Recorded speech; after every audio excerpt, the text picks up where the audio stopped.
Jesu Kristu waseNazaretha, ngibingelele ibandla lonke ngegama likaJesu Kristu waseNazaretha. Kuyintokozo kumina bazalwane lo nyaka ukuthi ngibe phakathi kwenu. Uma nivala unyaka amen bazalwane, sonke isikhathi ngisuke ngingekho. Ngizizela nje intokozo enkulu enhlizweni yami. Nanokuthi-ke ngiyabonga ukuthi umuntu kaNkulunkulu uzongifundisa ukuthi kuhanjwa kanjani emthembeni. Nanokuthi intoni uNkulunkulu ayifunayo ngathi. Kona angisilona igagu ekhulumile, kodwa ngiyamkhona uNkulunkulu ukuthi uzobakala nathi egameni likaJesu.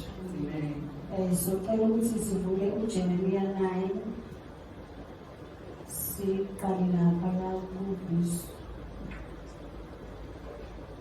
21.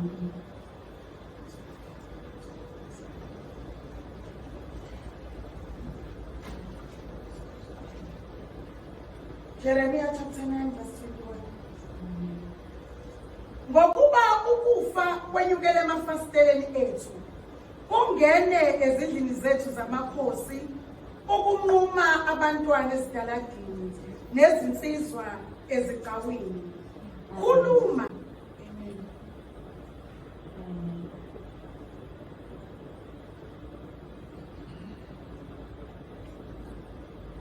Ngicela uvule verse 17. Usho kanje uJehova Sebawothi uthi, qaphelani imbiza besifazane besililo ukuba bafike, nithumele kwabesifazane abahlakaniphileyo ukuba bafike. Basheshe basikhihle isililo ukuze amehlo ethu amululeke izinyembezi nezinkophe zethu zikhompoza amanzi. Ngokuba izwi lokukhala lizwakala livele eSiyoni, lithi yeka ukuphanga kwethu, sijabhile kakhulu ngokuba silishiyile izwe, ngokuba badilizile izindlu zethu. Yebo, zwanini izwi likaJehova nina besifazane, izindlebe zenu zilamukele izwi lomlomo wakhe. Nifundise amadodakazi enu ukukhala, kwilona loyo makhelwane wakhe ukulima. Ngokuba ukufa kwenyukele emafasiteleni ethu, ungene ezitaladini zethu zamakhosi, ukunquma abantwana ezitaladini nezinsizwa ezigcawini. Amen. Umoya wami uqhela intokozo okwenzeka empilweni.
kusheshwe kubizwe abesifazane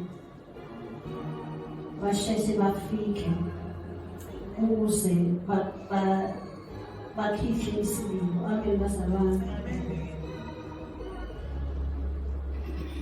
Bazalwane, lelizwi lokulisenjalo inhliziyo yami ukuthi singomama sibizelwe emkhulekweni. Uthi uJeremiya lana kubizwe nomakhelwane bafundise amadodakazi abo ukulinda. Amen bazalwane. Uma ungumama ubizelwe emkhulekweni ukuthi uhlale noNkulunkulu. Amen bazalwane. Kunezinto ezingadingi ukuthi uzenzele wena uqobo lwakho, kodwa kunezinto ezidinga ukuthi ungene ekhosombeni ubize uNkulunkulu uzona. Amen bazalwane. Kunezinto ezishayayo endleleni, noma uthi uyakhuleka uzwe ukuthi umkhuleko wakho ungathithi awuzange ufinyelele la ngothumela khona, kodwa uNkulunkulu ekwazi lokho ukuthi wena udingani enhlizweni yakho. uNkulunkulu uthi yena uhlolisisa inhliziyo, akabheki ingaphandle lomuntu. Uthi masikhuleka ngokukholwa yena uyayiphendula imikhuleko yethu. So bazalwane, uma ngibheka lelizwi elithi makubizwe omama abazokhihla isililo balilele abantwana babo ngoba bayanquma. Bazalwane, lokho lelizwi likhuluma ngesikhathi esiphila kusona njengamanje. Amen bazalwane. Alisho ukuthi nikhulekele abantwana benu enibazala enyameni, kodwa simele ukuthi sikhulekele abantwana bonke abazalwa ngowesifazane. Ngoba izwi kaNkulunkulu lisho njalo ukuthi bese sifundisa namadodakazi ethu ukuthi kukhulekwa kanjani.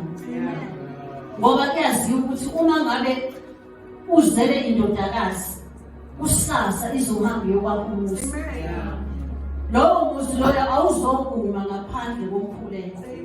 Kudingeka ukuthi indodakazi ifunde kumama ekhaya ukuthi uma ngabe ufuna ukulwa izimpi awuzilweni wena ngomlomo wakho, kodwa uba nendawo yakho awumemezeli futhi ukuthi namhlanje kwenzeka ukuthi nokuthi uNkulunkulu mina ngifuna ukuthi cha. Uyathoba ukuba nendawo yakho abangayazi ukuthi wena ngalesi sikhathi wena usuke usubhekene noNkulunkulu. Bazalwane, ngikhuluma ngento engiphuma kuyona nangento engiphile ngayo. Izinto zelizwe, yazi bazalwane, bekuye ukuthi ngesinye isikhathi uma ngabe ngingakagxili enkonzweni ngithi ngiyayisebenzisa lezi zinto, vele kuba ngathi ukuthi ngikhumbule ukuthi hayi ubaba akangikhulisanga manje. Ngingene ekamerweni ngiguqe ngikhuleke ngothi ngibona izinto bese ziyavuleka. Bazalwane, ngizobonga uNkulunkulu ukuthi ngalesi sikhashana nje ngikanye nani, ukuhlanganyela kanye nani le ndawo, umkhuleko uye wawenza umsebenzi, futhi ngambona uNkulunkulu ukuthi ukhona. Noma ngithi ngiyakhuleka ngithi Nkosi ngicela kwenze u1 no2 kube ngathi thakangizwe, kodwa lesi sikhashana esincane nje ngifikile ngikhuleke kabili kathathu ngathi Nkosi u1 no2 ngicela wenzeke. Ngibonile uNkulunkulu bazalwane, kuyintokozo empilweni yami ukuthi ngibe phakathi kwenu ngidle lento le efanele ngathiwa impela ngiyayidla. Lithi izwi likaNkulunkulu ke laphayana nakho ukufa kunyukela emafasiteleni. Bazalwane, isikhathi lesi ngempela ukufa kunyukele ezindlini zethu, lapho abantwana bethu benquma ekuladini nasegcawini. Isikhathi esiningi kufa abantu besilisa. Uthi uJehova ke makube khona abantu besifazane abazobe esikhaleni njengamanje, abazokhuleka bakhulekele lelizwe. Singomama sidinga ukuthi sikhulekele lelizwe. ukufa kuyenyuka ngamafasitela, kuyangena ezindlini zethu. Sizobonga uNkulunkulu bazalwane ngenkonzo nangaleli lizwi lanamhlanje. Ngiyabonga uNkulunkulu ngomkhuleko waphathi kwaleli khaya. Bazalwane ngishiye ngasho ngathi angisilo negama, kodwa ngiyathanda leli lizwi lithi mabizwa besifazane abazokhala phambi kaJehova, abazokhala phambi kaJehova, abazohlangana babe imbumba bakhale phambi kaJehova. Izwe libi ngaphandle bazalwane. Ingane zethu zingene idakamizwa, ingane zethu zishawa ngenhlamvu emini, ingane zethu zibulawa utshwala. Kuningi okwenzakalayo kulelizwe. Kodwa uma ngabe kuzohlangana abesifazane bakhumbule uNkulunkulu, inkophe zabo iphophoza inyembezi, uNkulunkulu uyawulalela nomkhuleko. Ngoba kusho yena wathi makubizwe abesifazane abazozokhala balilela abantwana babo. Inkosi.